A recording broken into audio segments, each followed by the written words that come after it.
Hello everyone, welcome back to business classes.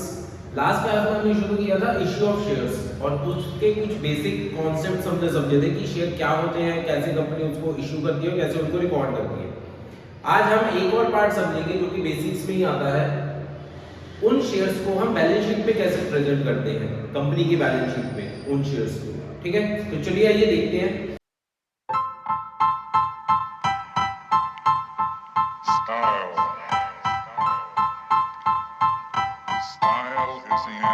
ये देखते हैं पहले कंपनी की बैलेंस शीट बनती कैसे है।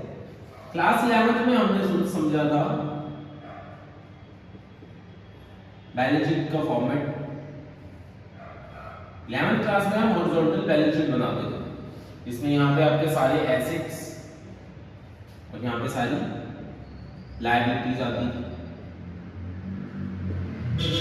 ठीक है, और ये आपकी साइड टोटल हो जाती है। बट क्लास 12th में हम नए फॉर्मेट से बैलेंस शीट बनाते हैं जिसको हम वर्टिकल फॉर्मेट बोलते हैं।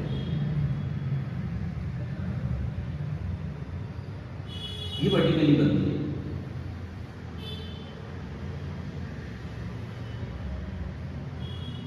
आपके इस साइड पर्टिकुलर्स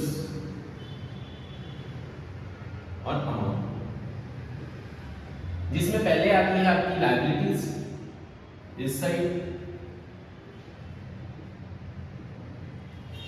जितनी भी लायबिलिटीज है वो सब यहाँ जाती हैं, और उसके बाद आते हैं आपके एसेट्स। ठीक है, लायबिलिटीज का टोटल यहाँ आ जाता है, एसेट्स का टोटल यहाँ आ जाता है।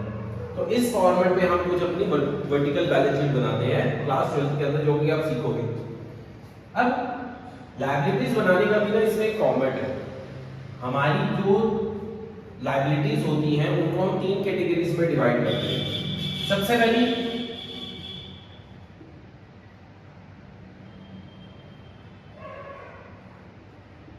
शेयर कैपिटल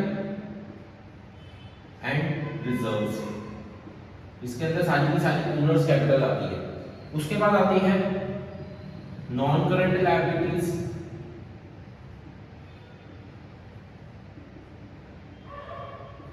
और उसके बाद आती है आपकी करंट लायबिलिटीज।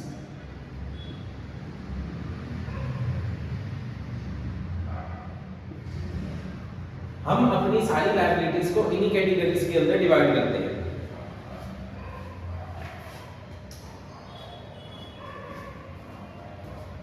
ठीक है, कैपिटल के अंदर हमारे कैपिटल प्लस रिजर्व्स आते हैं। बाकी जो अदर हमारी आउटसाइड लायबिलिटीज होती है उनको हम इन 2 कैटेगरीज में डिवाइड कर देते हैं, नॉन करंट लायबिलिटीज और करंट लायबिलिटीज।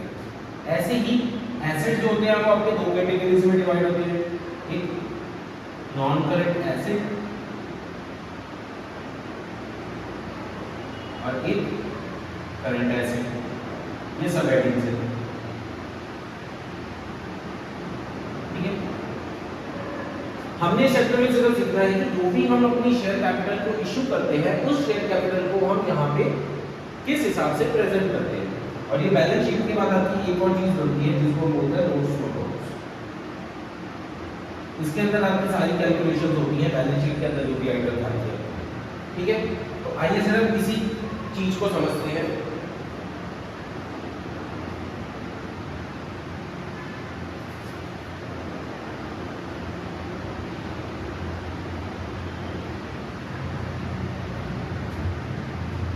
अब हम जितने भी शेयर्स इश्यू करते हैं ना, इक्विटी शेयर्स, उसको हम यहां दिखाते हैं कैपिटल और रिजर्व्स के अंदर।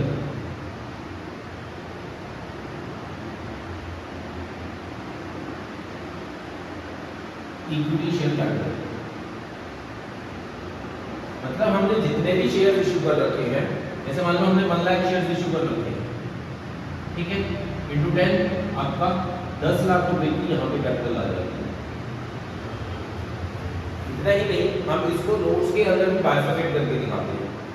अब इसका हम नोट्स टू अकाउंट्स में कैलकुलेशन करते हैं।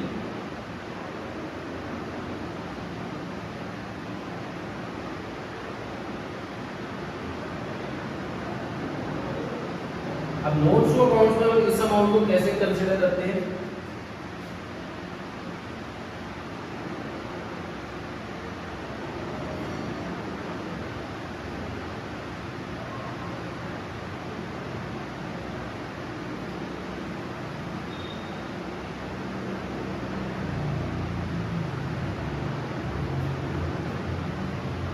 ये यहाँ पे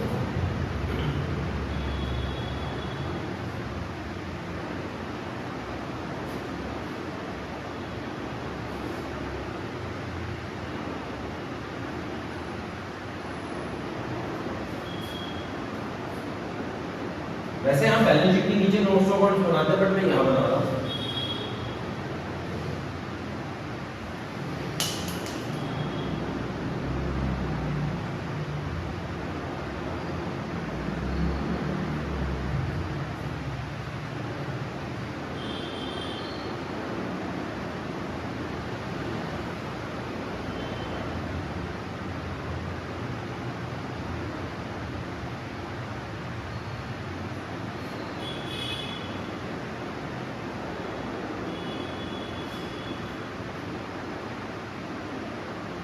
equity share capital,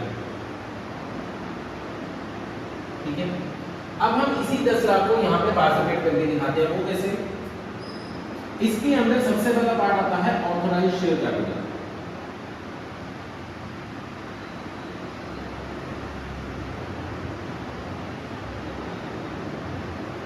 authorised share capital के अंदर हम कंपनी वो इश्यूज डिस्क्राइब करती है जिससे ज्यादा वो कभी भी इक्विटी शेयर इशू नहीं करेगी कभी, ठीक है। मतलब ये फिक्स रहती है।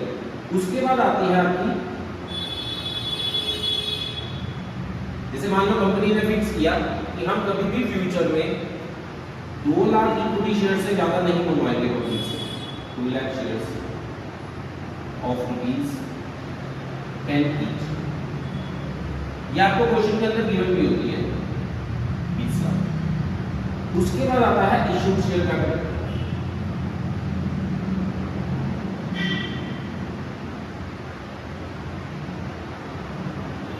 ठीक है, इशूड शेयर कैपिटल के अंदर आता है कि इन 2 लाख शेयर्स में से कंपनी अभी तक कितने शेयर इशू कर चुकी है पब्लिक को।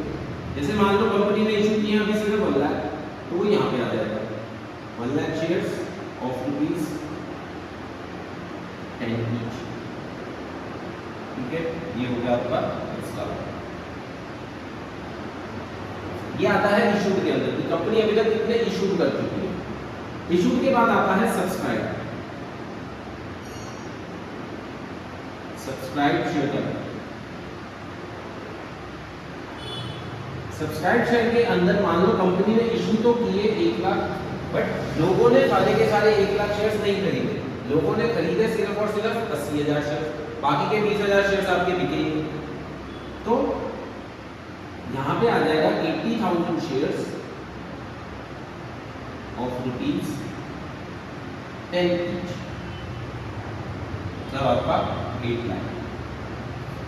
ऑथराइज आपको क्वेश्चन के अंदर गिवन होता है। ऑथराइज वो शेयर्स होते हैं जिससे ज्यादा कभी भी कंपनी इशू नहीं कर सकती। ठीक है, उसके बाद आता है issued share capital. Issued share के अंदर आपके वो शेयर्स आते हैं जो कंपनी शेयर्स इशू कर चुकी है अभी तक शुरू से लेकर। ठीक है, और सब्सक्राइब के अंदर आ जाता है कि जितने कंपनी ने शेयर इशू करे थे उसमें से कितने शेयर्स एक्चुअल में पब्लिक ने खरीदे। हो सकता है कि सारे के सारे खरीदे हो, या हो सकता है कि उससे कम खरीदे। तो जितने भी खरीदे होंगे वो यहाँ सब्सक्राइब के अंदर आ जाएगा, सब्सक्राइब शेयर कैपिटल। और 8,000 मान लो 80,000 शेयर्स लोगों ने खरीदे, 20,000 शेयर्स खरीदे ही, तो 80,000 × 10 8 लाख रुपीज की आपकी कैपिटल आ जाएगी। अब इसी 8 लाख रुपीज को आप यहाँ बैलेंस शीट में प्रेजेंट कर दोगे। 80,000 शेयर × 10 8 लाख। ठीक है, यही आप एक प्रेजेंट कर दोगे इसमें। अब इसी के ऊपर एक क्वेश्चन देख लेते हैं।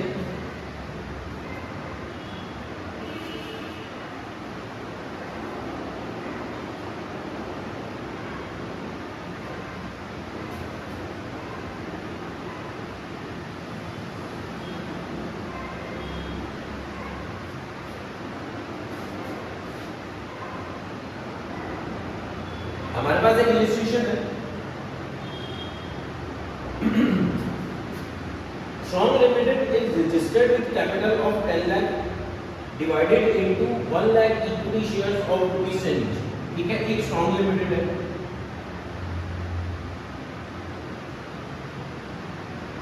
वो रजिस्टर्ड हुई है 10 लाख की शेयर कैपिटल से।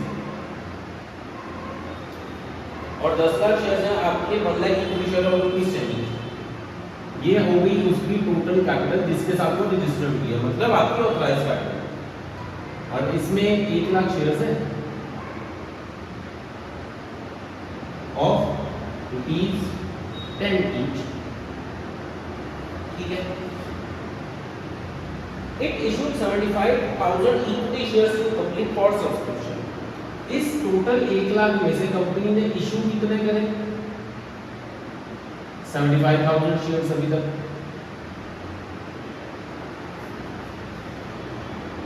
It received application for 70,000 equity shares और 75,000 शेयर्स इशू करने के बाद उसके पास एप्लीकेशंस आई सिर्फ और सिर्फ 70,000 शेयर्स के लिए, मतलब बाकी के 5,000 शेयर्स कंपनी ने बिके, जो बोले इन्वेस्ट नहीं करा उसमें। The director called 10 per share which was received, और जो कंपनी के डायरेक्टर से उन्होंने पूरा का पूरा 10 रुपए जो था वो मंगवा लिया और उनको वो रिसीव भी हो गया। How will be the share capital shown in the balance sheet of Strong Limited? अब इन्हीं शेयर्स को हमने बैलेंस शीट के अंदर रिकॉर्ड करना है कि एक बैलेंस शीट के अंदर ये शेयर्स आपके कैसे रिकॉर्ड होंगे। तो सबसे पहले balance sheet of strong limited,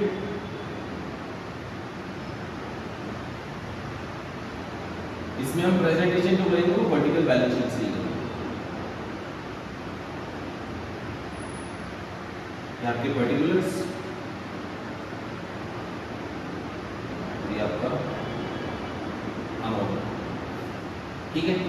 अब बैलेंस शीट के अंदर सबसे ऊपर आती है लायबिलिटीज, और लायबिलिटीज में भी सबसे ऊपर आता है इक्विटी शेयर कैपिटल, ठीक है। तो उसकी हेडिंग होती है equity and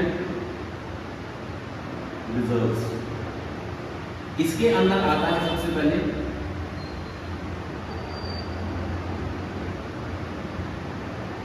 equity share capital,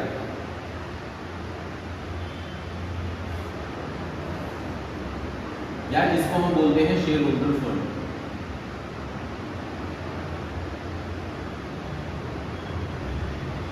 ठीक है। उसके अंदर आता है आपका इक्विटी शेयर होल्डर।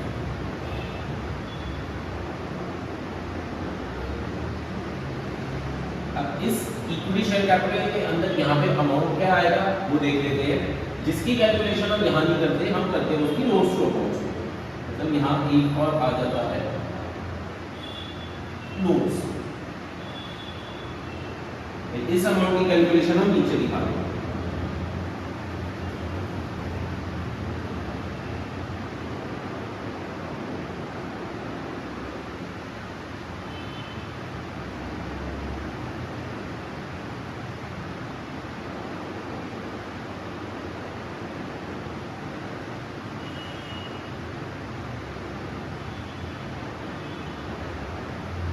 देखो सबसे पहले तो हमें शो करना है ऑथराइज्ड शेयर कैपिटल कंपनी की।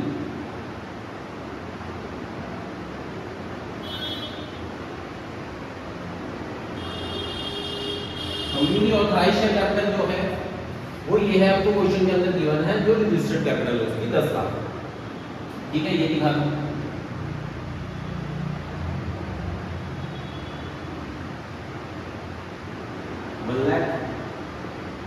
shares of ₹10,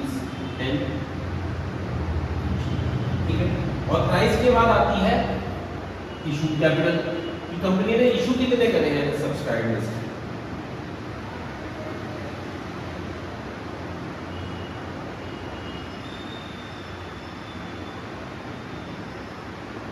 इशूड के अंदर आएगा 75,000 शेयर, जितने कंपनी ने इशू करे, तो 75,000 shares of ₹10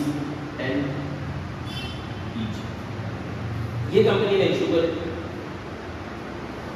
जो कि है आपके 7.5 लाख, ठीक है। उसके बाद आता है सब्सक्राइब शेयर कैपिटल।